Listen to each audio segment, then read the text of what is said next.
This is Janet from Try It Like It, and today I want to talk to you about coloring.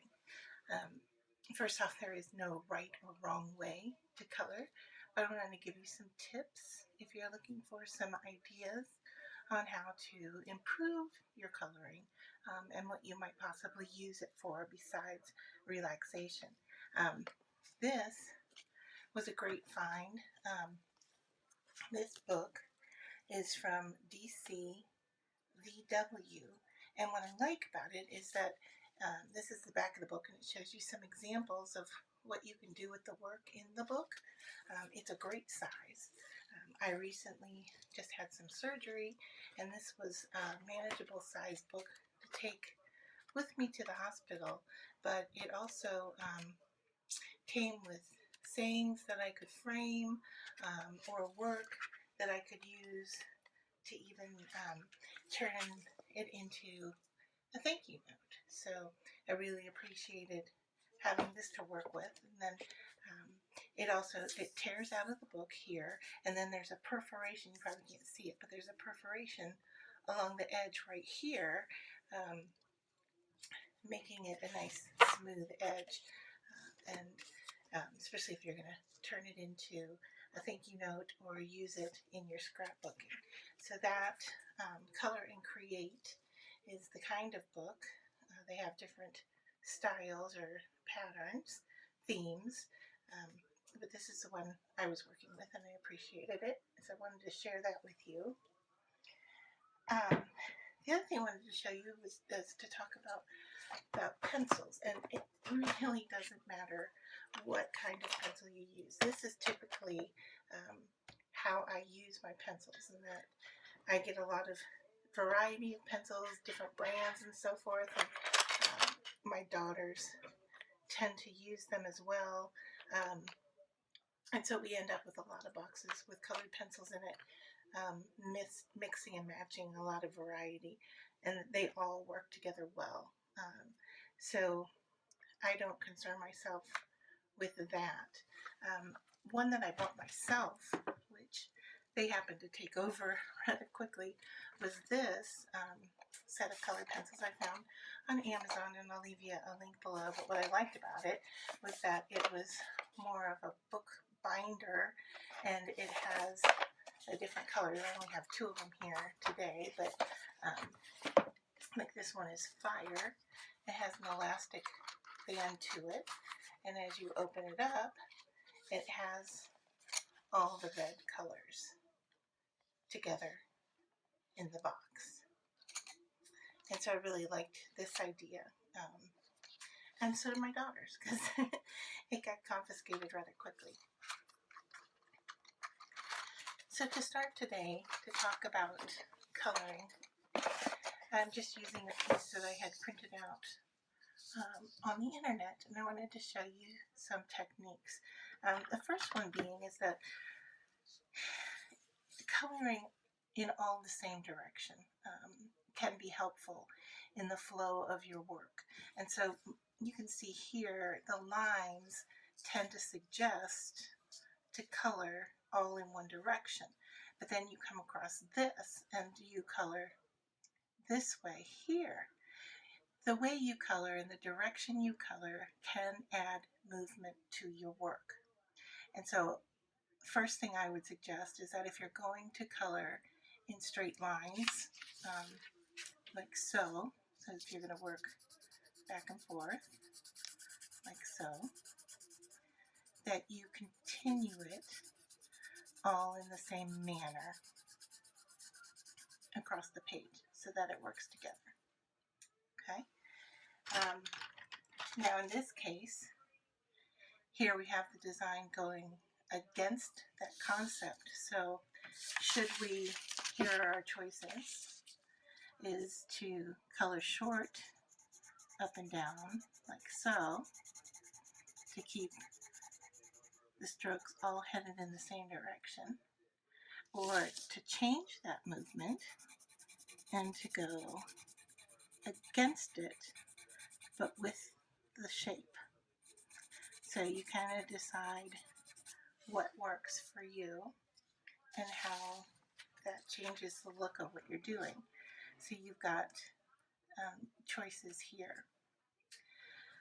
The thing I recommend the most, though, is when you're going to color, and this does not have to be a circular shape such as this right here, but what I'm going to do is actually color in a circle, and all shapes can be filled this way. So when it comes to a shape, what I do is I color using a circular pattern or circular motion to color in that piece, and that way you don't see any of the strokes, and you don't have to worry about the strokes interfering with how you see the work. The other thing I want to talk to you about is layering of color.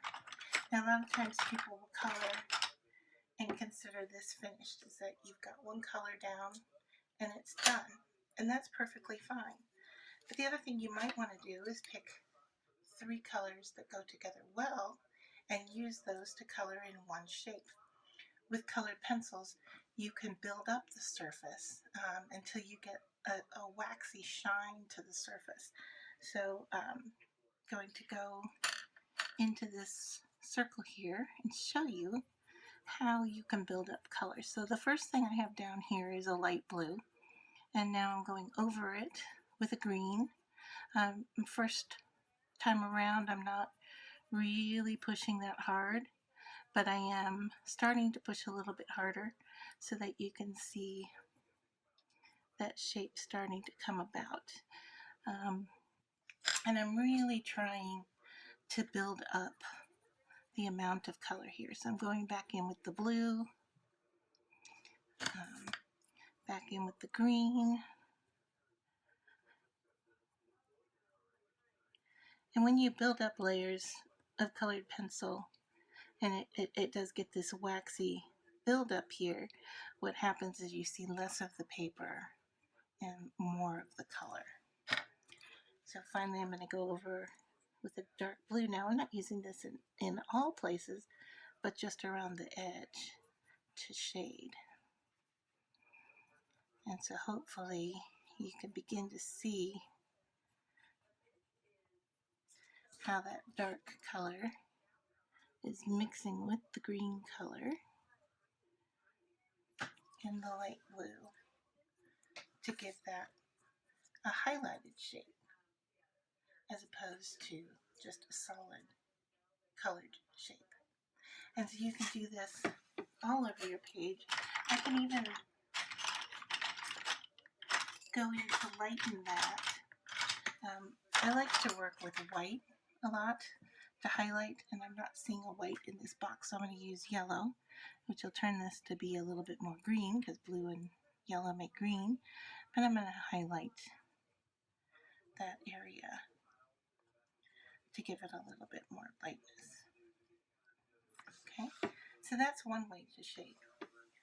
Another way to shade, going back to these purple pieces here, is that if I continue on filling in that shape, and even with this stroke here, I am kind of doing a circular motion.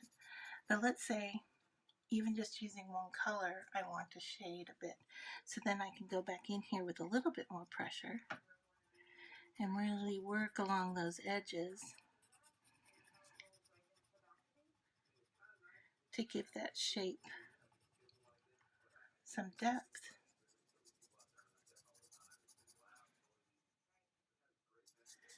Even though it's all one piece. And so hopefully you can begin to see that what I'm working is the darkest here over to the lightest here. And I'm just using one pencil here, and I'm working in that circular shape. Now I could continue with each one of these in the same manner, or I could go against that and go dark here to light over here. So let's just quickly color that in. And I am going back and forth, but I am doing it in a circular motion. Trying to get this color down. And now I'm going to go from dark here to light here. So I'm going to start adding darkness along this edge here.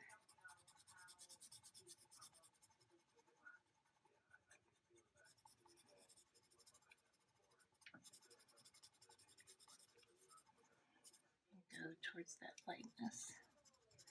You can always go back and work on top of colored pencil.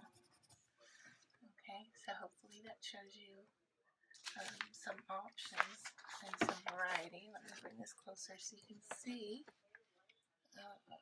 There were the 3 colors of pencil with the blue, and there's one color with the purple. And so hopefully that gives you some ideas about how to color, or giving you a little bit of different techniques that might work and add some more depth to your work. I hope you enjoy this.